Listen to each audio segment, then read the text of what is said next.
Hi, this is Scott Garibay, and today I want to talk about Vivek Ramaswamy, and I want to talk about cultural equity. All right, so I am so excited. You are excited about Vivek Ramaswamy being president of the United States of America.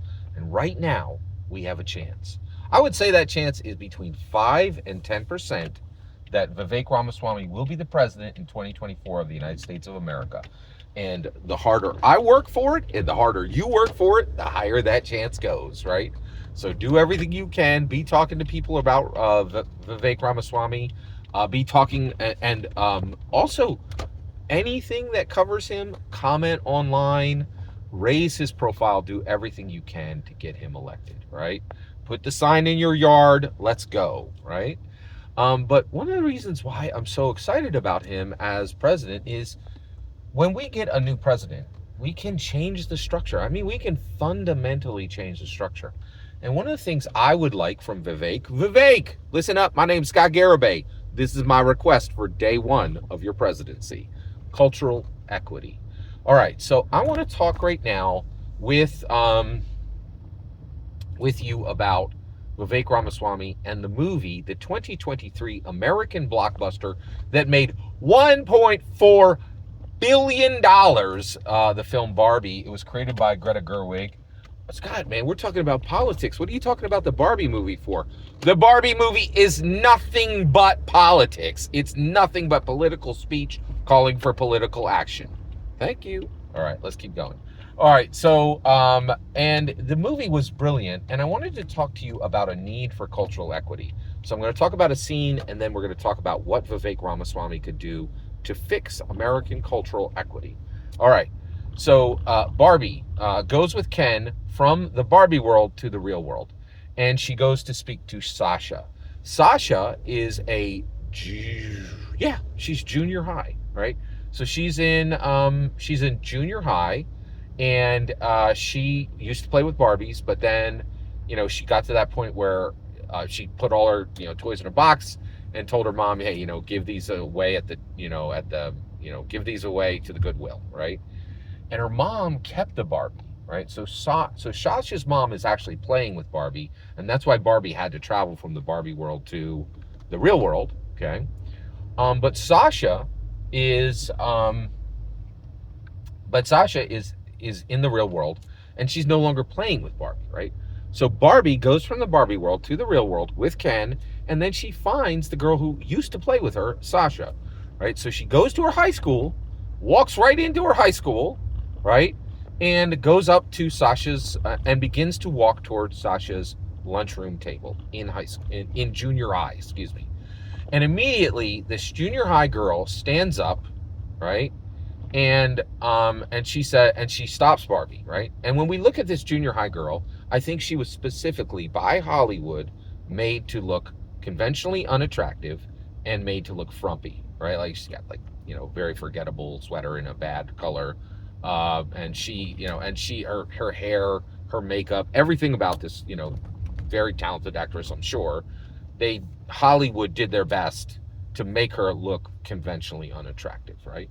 And because it was part of the storyline, right? And so this very conventionally unattractive girl stands up and stops Barbie, and Barbie literally is American beauty, right? Like blonde, symmetrical, thin, tall, looks conventionally attractive, looks like a model, right? Like a model who would fly from America to Paris to to show this year's new couture, right? And she says, hey, she stops Barbie and she's like, you can't talk to Sasha. Sasha will destroy you, right? And she's just like, she sees that Barbie's going to talk to Sasha, and she warns Barbie. She's like, you can't walk over to that girl because she will socially destroy you. She will hurt you on the inside. She will emotionally cut you, right? This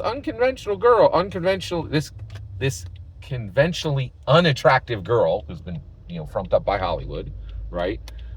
Is warning her, you can't talk to Sasha.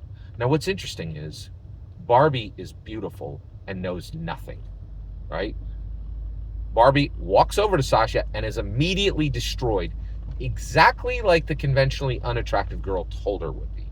The conventionally unattractive girl, right, has nothing, right? She does not have beauty.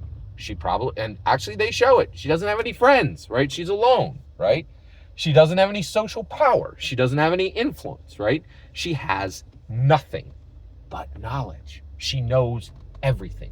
She doesn't even know who Barbie is, but she knows where Barbie's heading, and she knows she's going to talk to Sasha, and just with very few clues, knows exactly what's about to happen. She has nothing but knowledge, right? No popularity, no friends, no social power, no social influence, no social wealth, right? But she does have knowledge, right? And the reality is, in our world, Barbie, clueless, knowing nothing, having beauty, has social power, social influence, social momentum. That conventionally unattractive girl has nothing but knowledge. There is not social equity between these two, right? And this is what I'm saying, right? How do we fix this? How do we bring equity to people who have no social power, no social momentum, no social influence, right? It's not fair, right? Like people should not ignore them. They get the short end of the stick. Oh, look at this. Vivek Ramaswamy is coming in as president, right? We as Americans have a chance to fix our society, right? And say, no more, no more. Conventionally attractive people don't get everything. Conventionally attractive people who know nothing do not get the lion's share anymore. The government will fix this problem and establish social equity and allow and even things out. So, what would be the fix here? A tax credit of $25,000. And if you don't pay $25,000 in taxes, you will get a check. Let's say you pay $1,500 in taxes. You will pay your $1,500 and the government will send you $23,500 for being conventionally unattractive and knowing everything. And Barbie gets nothing, no tax credit.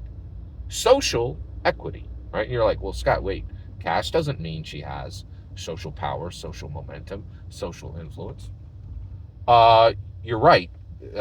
Cash will have to be converted into social power, social influence, and social momentum, right? And how would you do that? You would unfrump yourself, right? Like you would do what you can to become more attractive, or with $23,500, there's lots of ways to find friends, and not people who are just attracted to money, but real ones, right? Go try a new activity, go on a trip, go on a vacation, right? Meet new people, become rested, become more conventionally attractive, even if it's nothing more than a smile on your face that came from your $23,500 vacation. And this is where we're at. This is where we're at. This is where we're at. We can reject the Democrat plan and the Republican plan, which is the same plan. A useless person that David Plotz helpfully put text around. 80-year-old presidents are doddering, incoherent, lacking energy, and are barely visible.